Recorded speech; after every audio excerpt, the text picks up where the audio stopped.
여러분 안녕하십니까? MBC 뉴스데스크 부산입니다. 주한미군 55 보급창에서 큰 불이 났습니다. 현재 소방당국이 대응 2단계를 발령하고 진화 작업 벌이고 있는데요. 취재기자 연결해서 자세한 상황 한번 알아보겠습니다. 류재민 기자. 네, 불이 난 건 오늘 저녁 6시 반쯤입니다. 동구 범일동 55 보급창에서 큰 불이 났는데요. 시뻘건 불길과 함께 검은 연기가 일대로 퍼져나가면서 인근 주민들의 신고가 잇따르고 있습니다. 소방당국은 불이 난 지 20분가량 뒤 대응 1단계를 발령했고 저녁 7시 55분 대응 2단계로 확대 발령해 51대의 장비와 150여 명의 소방대원을 투입해 진화 작업을 한창 벌이고 있습니다. 제보자들에 따르면 불은 잠시 사그러들었다 다시 번졌고 구급차도 현장에 도착한 것으로 전해졌습니다. 불은 미군 부대 내 냉동창고 1층에서 배관 등 공사 작업 중 난 것으로 소방당국은 보고 있는데요. 아직까지 정확한 원인과 피해 규모가 확인되지 않은 가운데 경찰과 소방당국은 진화 작업이 마무리되는 대로 정확한 화재 원인을 조사할 계획입니다. 지금까지 MBC 뉴스 류잼리입니다. 네, 다음 소식입니다.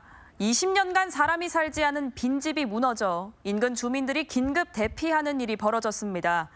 최근 부산시는 빈집 대응에 총력을 기울이겠다 이렇게 밝혔었는데 주민들의 불안감은 커져만 가고 있습니다. 이승엽 기자의 보도입니다. 건물 한쪽 면이 처참하게 뜯겨져 나갔습니다. 콘크리트와 철근 등 건물 잔해들은 인근 주택 코앞까지 쏟아져 내렸습니다. 서구 삼복도로 3층짜리 건물이 최근 내린 폭우로 지반이 약해져 무너져 내린 겁니다. 갑자기 우르르 하면서 대포 떨어지는 소리나 마찬가지였습니다. 우르르 쾅 하면서 진동도 느끼고 그랬어요.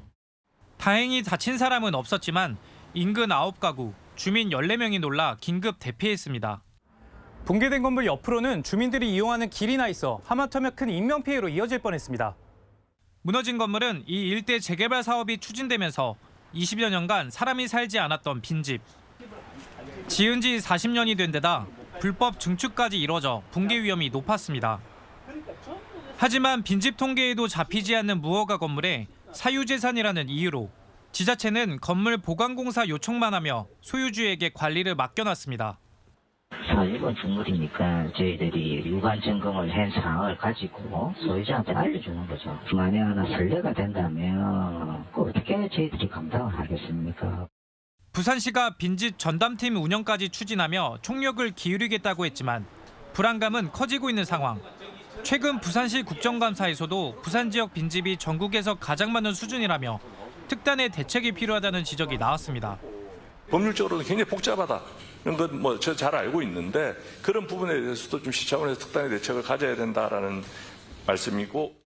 부산 지역에서 1년 이상 비어 있어 실태 조사를 진행 중인 빈집만 10,000여 채.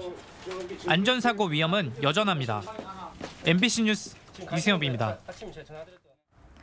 부산의 한 배달 대행업체 사무실에서 9개월 된 새끼 고양이가 3시간 동안 무차별 폭행을 당해 턱이 부서지는 등 크게 다쳤습니다. 이 같은 동물 학대 범죄는 매년 늘고 있는데요.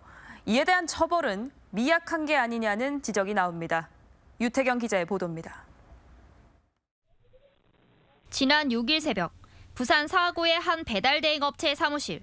한 남성이 고양이의 목덜미를 움켜쥐고는 거칠게 소파에 집어 던집니다.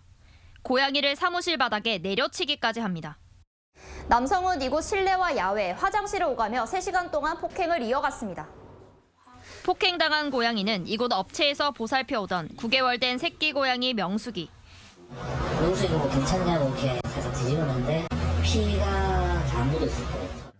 고양이는 다행히 생명을 구했지만 아래턱이 다 부서져 평생 입을 다물지 못하고 살아야 합니다. 치료는 일단 800만 원 정도. 근데 병원 원장님들하고 얘기해가지고 좀 낮췄어요. 한 400만 원대로. 그러면 일단 수술하고 조금 모아가지고 조금씩 결제하겠다고 해서. 최근 5년간 동물보호법 위반 건수는 2019년 914건에서 지난해 1290건으로 41% 증가했습니다. 아무리 동물보호법이 3년형 3천만 원 벌금 형량 기준이 있어도 너무나 미약한 처벌이 있는 실정입니다.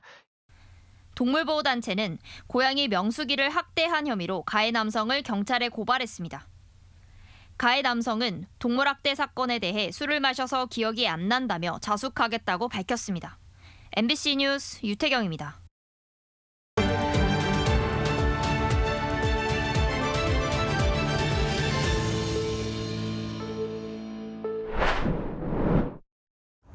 부전마산 복선전철 붕괴사고 복구공사만 벌써 4년째입니다. 내년 상반기에 예정됐던 개통도 현재로서는 장담하기가 힘든 상황인데요. 더 큰 문제는 시민들 사이에서 개통하더라도 또 무너질까 무서워서 못하겠다는 말까지 나오고 있다는 점입니다. 부전마산 복선전철 부경 경마공원역입니다. 역명 안내판부터 계단, 에스컬레이터까지 다 지어졌지만 한 번도 가동하지 못했습니다. 2020년 3월 낙동릴 터널 피난통로 공사 중 터널이 무너졌고 22년 말 개통 계획도 계속 미뤄졌습니다. 피해는 고스란히 시민들 몫입니다. 10년 가까이 됩니다. 그런데 이거 한다고 운동도 좀 밑으로 가면 애기들도 산책도 못해요. 사고가 난 낙동강 구간 지하화는 2009년 부산시가 도시 미관과 민원 등을 이유로 국토교통부에 건의하면서 진행됐고 이듬해 확정됐습니다. 연약 지반인 낙동강 하구에 처음으로 하저 터널이 생기게 된 셈입니다. 하지만 지하수, 땅속 가스 등의 영향으로 공사 중 터널이 무너졌고 추가 피난 시설도 위험하다며 못 짓는 상황. 터널 누수까지 겹쳐 과연 안전한가라는 우려가 끊임없이 나오고 있습니다.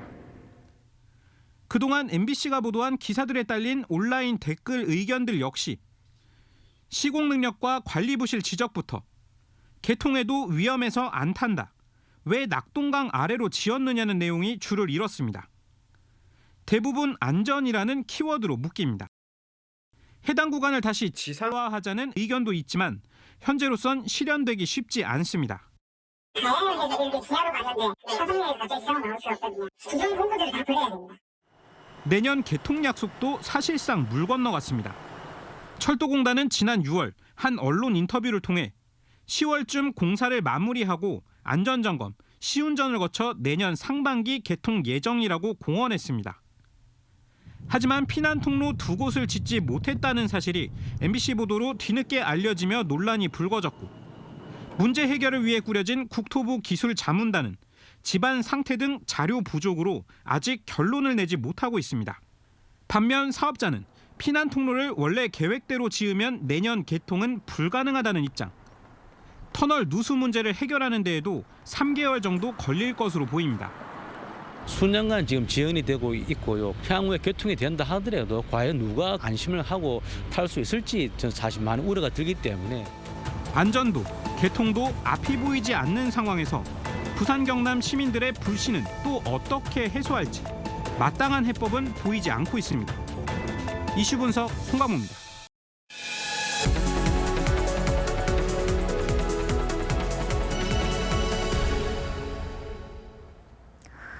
국토교통부가 내일까지 전국 지자체를 대상으로 철도 지하화 선도 사업을 공모하는 가운데 부산시도 경부선 지하화 계획안을 마련해 신청서를 제출할 예정입니다.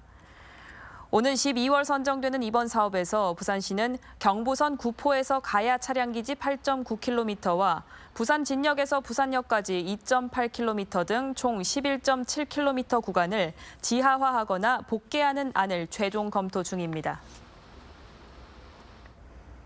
부산시는 부산의료원 부지에 어린이 전용 병원을 짓는 사업이 보건복지부 국비사업으로 최종 선정돼 건축비의 50%인 225억 원을 국비로 확보했고 오는 2028년 개원을 목표로 공사에 들어가게 됐다고 밝혔습니다. 신설되는 어린이 병원은 연 면적 8,300여 제곱미터, 50병상 규모로 5개 진료과를 갖추게 되며 24시간 응급 대응과 중증 장애 아동 진료가 가능합니다. 6.25 전쟁 전몰 장병을 추모하는 제79주년 유엔의 날 기념식이 참전국 외교사절단과 보훈단체, 국군장병 등 300여 명이 참석한 가운데 오늘 유엔 기념공원에서 열렸습니다. 유엔의 날은 지난 1945년 10월 24일 미국 샌프란시스코에서 국제연합 유엔이 조직된 걸 기념해 지정됐습니다.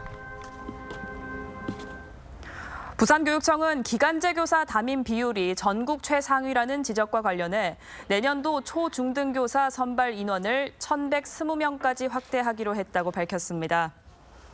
교육청은 또 국공사립계약제 교원 운영 지침을 통해서 정규 교원에게 담임 업무를 우선 배정하도록 지속적으로 안내하기로 했습니다.